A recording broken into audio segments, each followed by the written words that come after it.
टीएपीएफएससी 2025 के जो भी कैंडिडेट्स रिटेन क्वालिफाई किए हैं, सो उनके लिए ये वीडियो है कि यस, आपके चांसेस हैं कि मैक्सिमम कि आप इंटरव्यू में जाओगे। इस बार सिंस रिजल्ट कम दिया गया है, तो जो भी कैंडिडेट्स रिटेन क्वालिफाई हो उसमें से जो मैक्सिमम है उनके चांसेस जो हैं इंटरव्यू में जाने के ज़्यादा हैं। इवन इफ आप मेडिकली फिट नहीं होते हो तब भी आपके पास चांसेस ज्यादा होते हैं इंटरव्यू में जाने के लिए। इस बार बन रहा है। अब तक क्या हो रहा था कि almost half of the candidates जो हैं वो बाहर हो जा रहे थे, लेकिन इस टाइम जो होंगे कि करीब करीब अप्रोक्स में कर रहा हूँ 75% कैंडिडेट्स जो हैं वो इंटरव्यू राउंड में जाएंगे। तो दैट्स वेरी गुड थिंग जो क्वालिफाई हो चुके हैं रिटेन। वो कुछ चीजें हैं, हमें रियलिटी को देखने की जरूरत होती है। रियलिटी इन द सेंस कि अब हम रिटेन क्वालिफाई कर गए हैं, तो even if I am on border, border पे भी हम हैं, तो I have good chance to make it to final. Reason is that हमारे पास क्लियर इंस्ट्रक्शंस हैं, इंफॉर्मेशन हैं और सारी चीजें हैं कि जो मार्क्स हैं वो इंटरव्यू में बहुत ज्यादा वेरी करता है। आप ऑलरेडी प्रीवियस ईयर के कैंडिडेट्स के मार्क्स के आधार पे चीजों को देख चुके हो कि एज लो एज 45 भी इंटरव्यू में दिया गया, और अभी तक एज हाई एज 130। ये आप देखोगे 130। सो मैक्सिमम अभी तक दिया गया है जो आपने मार्क्स देखा होगा, ठीक है। और एज लो एज 45। अब इनका डिफरेंस यदि लो तो 85 मार्क्स का डिफरेंस होता है। लेकिन फिलहाल इसको छोड़ दो, एकदम लोएस्ट वाला को। लास्ट अभी 24 वाले बैच में देखो, 24 बैच में क्या है, जो सिलेक्टेड कैंडिडेट्स जो मेन लिस्ट में है, मैं मेन लिस्ट की बात कर रहा हूँ, जो सेलेक्ट हो चुके हैं उसमें से एज हाई एज 130 और एज लो एज 75। अब ये इसको भी आप करोगे तो 55 मार्क्स का डिफरेंस होता है। ये 55 मार्क्स बहुत ज्यादा डिफरेंस है। अब बोलोगे कि क्या मैं लोएस्ट ही आऊंगा? नहीं, कोई तो लोएस्ट आ रहे हैं और कोई तो हाईएस्ट आ रहे हैं। बहुत बार ऐसे होते हैं, मैंने ऑलरेडी देखा है कि कुछ बच्चे ऐसे हैं कि 80 मार्क्स भी किसी ईयर लाए हैं और किसी ईयर वो 120 भी लाए हैं। ये सेम कैंडिडेट के साथ ऐसा हो चुका है। तो जो कैंडिडेट्स ऑलरेडी इंटरव्यू में अपियर हो चुके हैं, वो those who already face the interview, they are knowing. और जो फर्स्ट टाइमर हैं उनके लिए थोड़ा सा चैलेंजिंग होता है, उनके लिए बहुत सारी चीजें अननोन होते हैं। अब जो गए हुए हैं बोर्ड में, जो फेस कर चुके हैं, उनके लिए तो है कि ठीक है, मैं फेस किया हुआ हूँ, मुझे चीजें पता है, मुझे मालूम है। लेकिन जो नहीं अभी कभी गए हो उनके लिए बहुत सारी क्यूरियोसिटी होती है। तो अलग अलग टाइप के कैंडिडेट्स हैं। कुछ लोग नहीं भी इंटरव्यू में गए हो लेकिन उनके पास प्रायर एक्सपोजर है। एक्सपोजर इन द सेंस की सपोज वो अच्छे कॉलेज से पढ़े हुए हैं तो उनके पास वहाँ इंटरव्यू देने का, प्रेजेंटेशन देने का, ग्रुप डिस्कशन का और बहुत सारे करिकुलर एक्टिविटीज करने का मौका मिला। तो इसके कारण उनके पास कॉन्फिडेंस है, उनके लिए एक नॉर्मल प्रोसेस है। लेकिन कुछ ऐसे बच्चे हैं जो रूरल बैकग्राउंड से आए हैं या अर्बन एरिया में भी कुछ ऐसे कॉलेजेस से आए पढ़े हैं उन्होंने, जहाँ ये सारी फैसिलिटीज अवेलेबल नहीं थी, उनका कम्युनिकेशन में प्रॉब्लम है, तो उनको थोड़ा सा एक्स्ट्रा पुश करने की जरूरत है। इंटरव्यू जो होता है वो आपके लिए एवरी पर्सन का अपना अलग एक तरह से क्वेश्चन सेट है। जो रिटन पार्ट है, रिटन में पेपर वन लो या पेपर टू लो, all candidates are getting equal, all are getting equal question, equal time. सबको पेपर वन में 125 क्वेश्चन मिल रहे हैं। यस, किसी को सेट ए मिल रहा है, किसी को बी मिल रहा है, सी मिल रहा है, डी मिल रहा है, वो कोई मायने नहीं रखता। लेकिन क्वेश्चन 125 सेम। किसी का क्वेश्चन नंबर वन स्टार्ट हो रहा होगा दूसरे प्लेस पे, लेकिन क्वेश्चन सेम है, ऑप्शन सेम है, टाइम सेम है, हिंदी और इंग्लिश में दिए हुए हैं। जिसको हिंदी में करना है हिंदी में करेगा, लेकिन एमसीक्यू सोल्व कर रहे हो तो हिंदी में करो या इंग्लिश में करो, कोई फर्क नहीं। इंग्लिश वाले में देखो सेम क्वेश्चन है लेकिन थोड़े स्लाइटली डिफरेंस होते हैं। जो बच्चा इंग्लिश मीडियम से किया हुआ है, जिनका थोड़ा इंग्लिश अच्छा है, उनको थोड़ा सा एडवांटेज मिलता है। लेकिन जो हिंदी मीडियम वाले हैं उनको थोड़ा एक्स्ट्रा पुश करना पड़ता है। लेकिन रिटन पार्ट में सेम क्वेश्चन है। लेकिन जब आप पर्सनालिटी टेस्ट में आते हो तो पर्सनालिटी टेस्ट में जैसे ही आप आते हो, इंटरव्यू में जैसे ही आते हो, तो एक तो आप ऑलरेडी 98% बच्चों से बेटर हो आप अपने ग्रुप में। कोई सती जनरल कैंडिडेट हो तो एग्रीगेट आप 98% लोगों से बेटर हो। कोई ओबीसी में हो तो आप अपने रिस्पेक्टिव ग्रुप में 98% लोगों से बेटर हो, या ओबीसी और जनरल में तो रिटन पार्ट में कोई प्रॉब्लम नहीं, मीन्स कट ऑफ में डिफरेंस नहीं होता है, तो उससे भी है एक तरह से। लेकिन कोई SC ST हो तो आप अपने रिस्पेक्टिव ग्रुप में आप 98% लोगों से बेटर हो। तो ऑलरेडी बोर्ड जान रहे हैं कि आप चुनिंदे क्रीम में से हो। अब आपको प्रूव करना।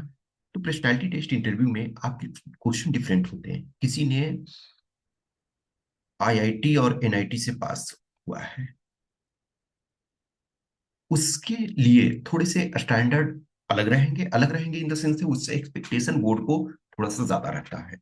लेकिन कोई ऐसा बच्चा है जिसने डिस्टेंस लर्निंग से एजुकेशन अपना ग्रेजुएशन किया हुआ है, या कोई ऐसा बच्चा है जिसके घर में अभी तक कोई भी ऐसे पर्सन नहीं है जो हायर एजुकेशन को प्राप्त किए या अच्छे जॉब को प्राप्त किए, या अपने जनरेशन का या अपने फैमिली का फर्स्ट ऐसा होगा जो ये जॉब प्राप्त करेगा।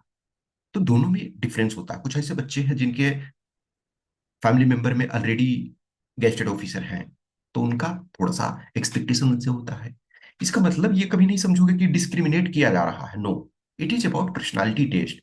तो पर्सनालिटी टेस्ट में सेम क्वेश्चन तो नहीं पूछा जाएगा। आपने जो कुछ किया हुआ है उसके बेसिस पे पूछा जाएगा। यदि आपने पोस्ट ग्रेजुएशन किया हुआ है, सपोज करो कि आपने हिस्ट्री में पोस्ट ग्रेजुएशन किया हुआ है, तो आपको हिस्ट्री में थोड़ा एक्सपर्टाइज होनी चाहिए। यदि आपने एमटेक किया हुआ है अपने सब्जेक्ट में, तो आपको थोड़ा उसमें एक्सपर्टाइज चाहिए। आप यदि मैकेनिकल इंजीनियरिंग किए हुए हो, तो आपको मैकेनिकल इंजीनियरिंग से रिलेटेड चीजों को जानने की जरूरत होती है। तो इंटरव्यू एक ऐसा चीज है जिसमें बहुत ज्यादा डिफरेंस होता है। अभी देखोगे कि लास्ट मंथ जो हमने 2 पर्सन जो सिलेक्टेड थे उनके साथ इंटरव्यू किया था, उसमें एक हिंदी मीडियम के थे, एक इंग्लिश मीडियम के, आप देख सकते हो। तो जो विनीत थे वो हिंदी मीडियम थे, ठीक है ना। तो आप देखोगे कि जो विनीत हैं उनके कभी 80 मार्क्स भी मिले हैं, तो फिर 126 भी मिले हैं। आप समझ सकते हो ना, 126 मिलना एक्सेलेंट है।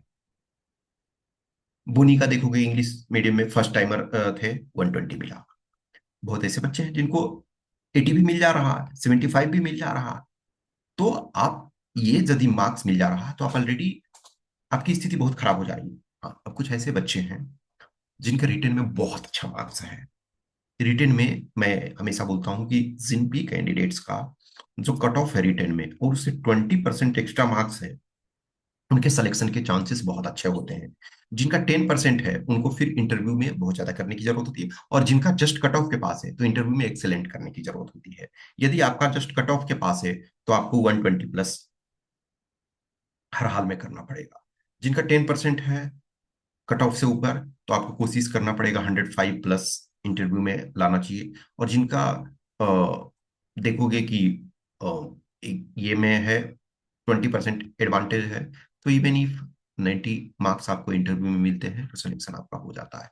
तो डिपेंडिंग ऑन, लेकिन आप किसी भी कंडीशन में हो, सपोज करो कि आपके पास 20% का एडवांटेज है, रिटेन जो कट ऑफ है उससे ऊपर, अभी तो आप एग्जैक्ट नहीं जानते हो, तब भी आप यदि अच्छा बहुत अच्छा इंटरव्यू में करोगे तो आपके रैंक बहुत अच्छा होंगे। तो इस वजह से अभी आप से है अभी से ही, क्योंकि इस बार जो है, लास्ट टाइम तक क्या है, अधिक डाउट होता था कि पता नहीं हमारा मेडिकल के कोई कंपोनेंट में, मेडिकल में चूंकि स्टूडेंट्स ज्यादा फेयरफुल होते थे। कुछ ऐसे बच्चे हैं जिनको फिजिकल में कॉन्फिडेंस बहुत अच्छा रहता है कि यस फिजिकल तो मैं आराम से क्वालिफाई कर जाऊंगा, कर जाऊंगी। लेकिन मेडिकल में तो कुछ चीजें हैं जो हम नहीं जानते हैं, या कुछ चीजें हमारे कंट्रोल के बियॉन्ड है, तो उसमें से थोड़ा सा ज्यादा डाउट होता था। लेकिन इस बार जो है कि फिजिकल के बाद आपको इंटरव्यू का मौका मिल जाएगा, तो ज्यादा चांसेस सियोरिटी ज्यादा रहता है कि हमें मौका मिलेगा। तो जो कैंडिडेट बहुत अच्छे कंडीशन में हो, इन द सेंस एक पर्सनालिटी टेस्ट में आपके पास प्रायर एक्सपोजर है, या फिर आप एक ऐसे बैकग्राउंड से आए हो, चाहे वो फैमिली में बैकग्राउंड या फिर एकेडमिक बैकग्राउंड, जिनको कि personality test, interview, group discussion etcetera का एक्सपोजर मिला है, तो उनको तो बहुत ज्यादा पुश करने की जरूरत नहीं होती है। लेकिन जिनको लगता है कि हमारी कंडीशन अच्छी नहीं है, तो आप अभी से थोड़े थोड़े उसको पुश करना स्टार्ट करो, छोटे छोटे चीजों से स्टार्ट करो। देखो, जब उसमें से क्या है कि आप सेल्फ भी कर सकते हो, और या आप असिस्टेंस भी ले सकते हो। वो असिस्टेंस कहीं आप प्रोग्राम ज्वाइन करके भी ले सकते हो, आप हमारे पास ज्वाइन कर सकते हो, किसी के पास भी, या आपके कोई सीनियर है जो, कोई कभी होता है ना कि आपके सीनियर जो हैं, या आप जिनको जानते हो, या जो आपके साथ रहे थे कभी, उनका सिलेक्शन हो गया, आपका नहीं हो, तो आप उनसे भी असिस्टेंस ले सकते हो। या इन नंबर ऑफ सोशल मीडिया या डिफरेंट प्लेटफॉर्म पे लोग जुड़े हुए रहते हैं, तो यदि आपको लगता है कि ऐसा हमें कहीं से असिस्टेंस मिल सकता है थोड़े थोड़े, तो आप उनसे कनेक्टेड रहो। हमें यदि लगता है कि हमारी अच्छी स्थिति नहीं है, हमें एक्सपोजर ज्यादा नहीं है, तो आपको शुरू से ही ज्यादा मेहनत करने की जरूरत होती है। I know so many candidates जिनके मार्क्स, ये तो मैंने बताया ना कि जो लोएस्ट 75 है सेलेक्टेड वालों में से, और हाईएस्ट 130 सेलेक्टेड वाले, लेकिन नॉन सेलेक्टेड वाले 60 भी आया है, 65 भी आया है। अब सोचो 60 लो और 130 लो, 70 मार्क्स का डिफरेंस होता है। तो कुछ ऐसे बच्चे जिनका सिलेक्शन हो सकता था, अब 60 मार्क्स लाए, सिलेक्शन नहीं हुआ। वही उनको 105 आता तो सिलेक्शन हो जाता। और 105 110 तो एकदम डिफिकल्ट नहीं है ना। देखो 130 बहुत डिफिकल्ट है, और लक भी बहुत बड़ा मायने रखता है। किसी को 130 आया ना, तो ये मानो उसका लक भी उस समय फेवर किया। लक का मतलब ये नहीं है कि रैंडम उसको मार्क्स दे दिया गया। उस टाइम जो बोर्ड असेस उसको कर रही थी, तो उसके फेवर में असेसमेंट हुआ, कि इन द सेंस कि समटाइम हम किसी चीज को प्रैक्टिस करते हैं अच्छी तरीके से, वो जब वक्त आता है तो अच्छा हो जाता है। जैसे लेटेस्ट टेक लो, क्रिकेट का एनालॉजी लो। क्रिकेट में कोई पर्सन है, वो प्रैक्टिस करते हैं, वो बहुत सारी चीजों को करते हैं, अच्छा तरीके से पूरे नेट प्रैक्टिस की, ये सारी चीजें, संभावना है कि वो फर्स्ट बॉल में आउट हो जाए, और संभावना ये है कि वो सेंचुरी लगा दें। तुम नहीं कर सकते ना, कहते ना कि आज इनका डे था तो वैसे। लेकिन ये क्रिकेट का वैसा एकदम नहीं होगा कि 0 और 150 नहीं। यहाँ है कि किसी को 75 भी मिल सकता है, और किसी को 120 भी मिल सकता है, 110 भी मिल सकता है, 115 भी मिल सकता है। तो उस एंगल से चीजों को ध्यान रखो कि काफी चेंजेस हो जाते हैं। और अभी अपने पास मार्क्स हैं, या बहुत सारे ऐसे कैंडिडेट्स हैं जो 2 3 टाइम्स अपियर हुए, और उनके मार्क्स में बहुत बार डिफरेंस देखोगे। ऑलरेडी मैंने वन ऑफ माय स्टूडेंट वो सेलेक्टेड, वो उनका लोएस्ट 45 आया था। मतलब मैं जितने कैंडिडेट्स को पर्सनल में से जानता हूं, इस पर्सन का वो 45 आया था। फिर अब 45 आया तो बहुत परेशान हुआ, ठीक है। मैं ये नहीं कहूंगा कि मैंने उसको करवा दिया, नहीं।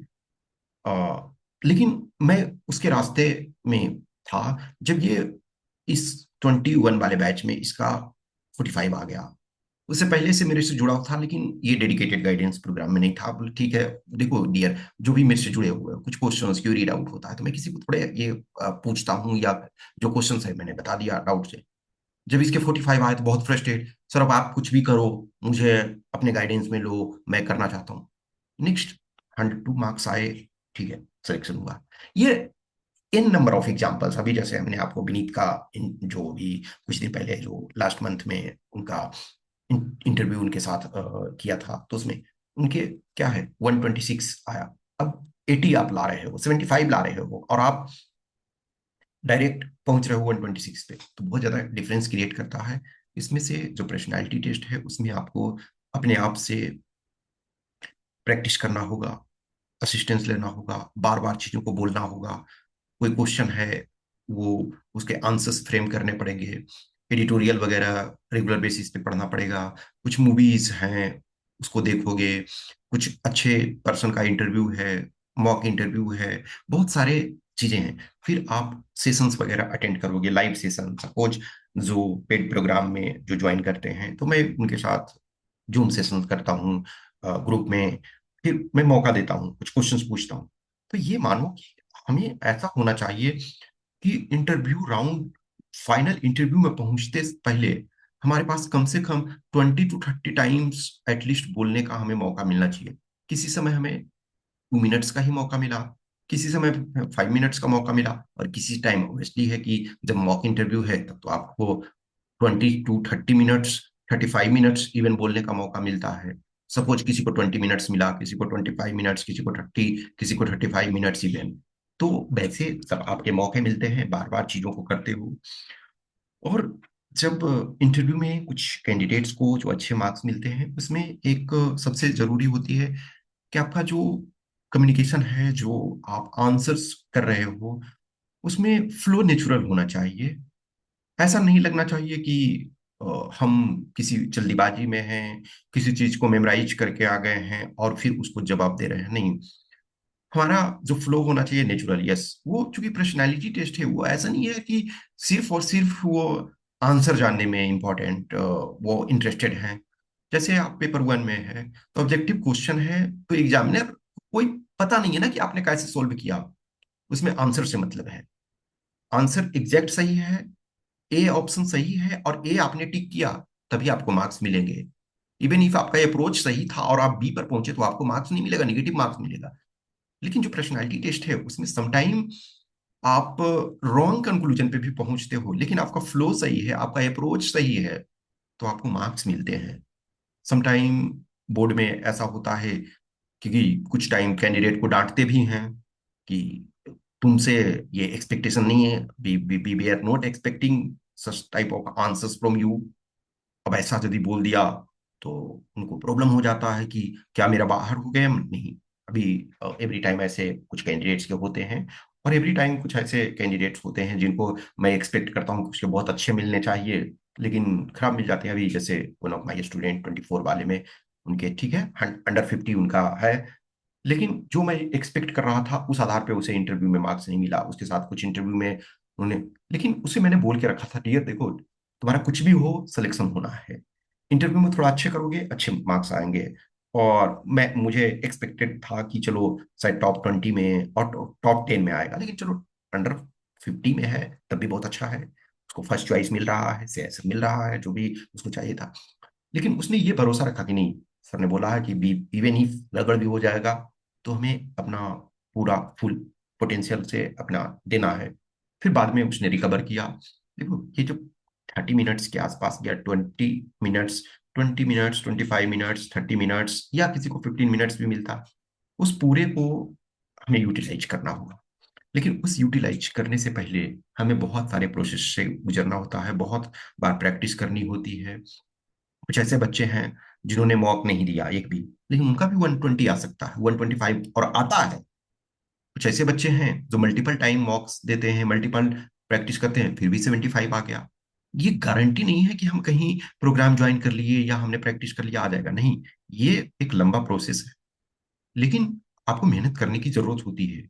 जब आप देखते हो कोई पर्सन रनिंग करते हैं 100 मीटर का रेस, आपके जो एग्जाम का भाग है running, 100 metre race, 800 metre race, अब सोचो 100 मीटर मेल हो तो 16 सेकेंड, फीमेल हो तो 18 सेकेंड आपको दिए जाते हैं।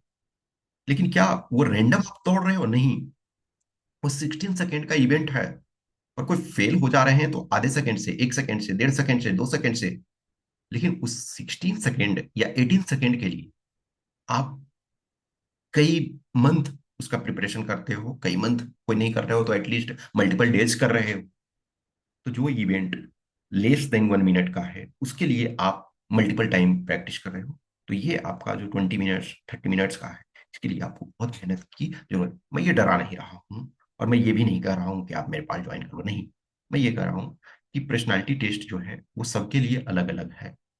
कोई जो जिस लेवल में डिजर्व करते हो, जो जिस कंडीशन में हो, उनके लिए अलग अलग है। कोई कैंडिडेट ऑलरेडी लिखे हुए हो कि हम सिविल सर्विसेज का मेंस लिखे हैं या इंटरव्यू राउंड तक पहुंचे हैं, तो बोर्ड तो आपसे थोड़ी सी अच्छी एक्सपेक्ट करेगी। अब कोई फर्स्ट टाइमर हो, फ्रेशर हो, 22 ईयर्स आपका एज हो रहा है, और अभी आपने कोई एग्जाम नहीं दिया या फर्स्ट एग्जाम दिया, तो आपसे उस लेवल का एक्सपेक्ट करते हैं। तो सारी चीजें इसमें मायने रखते हैं, बहुत सारे एस्पेक्ट्स हैं, ये एक बेसिक चीजें हैं। जो जिनको लगता है कि हमारा कंडीशन थोड़ा अच्छा नहीं है तो आपको एक्स्ट्रा पुश करने की जरूरत होती है। आपको अभी से सो है, बीच बीच में बोलने की प्रैक्टिस करनी चाहिए, एडिटोरियल वगैरह पढ़ने की कोशिश करना चाहिए, मॉक इंटरव्यू वगैरह और कैंडिडेट्स ने जो दिए हैं उनको देखते रहना है। और आपको कहीं ज्वाइन करना है नहीं करना है ये तो आप आगे आने वाले दिनों में डिसाइड करोगे। लेकिन हाँ, जिनको लगता है कि यस मेरा फिजिकल इजीली क्वालिफाई होगा तो आप पहले से कर सकते हो। आगे मैं और इन एस्पेक्ट्स पे धीरे धीरे करके चीज़ों को अपडेट करता रहूंगा, धीरे धीरे चीज़ों को कवर करता रहूंगा। कुछ भी क्वेश्चंस क्यूरी डाउट होता है तो आप हमें कमेंट बॉक्स में कमेंट कर सकते हो या हमें मैसेज कर सकते हो इस व्हाट्सएप नंबर या इस टेलीग्राम नंबर पे, ठीक है। And keep moving. Thank you.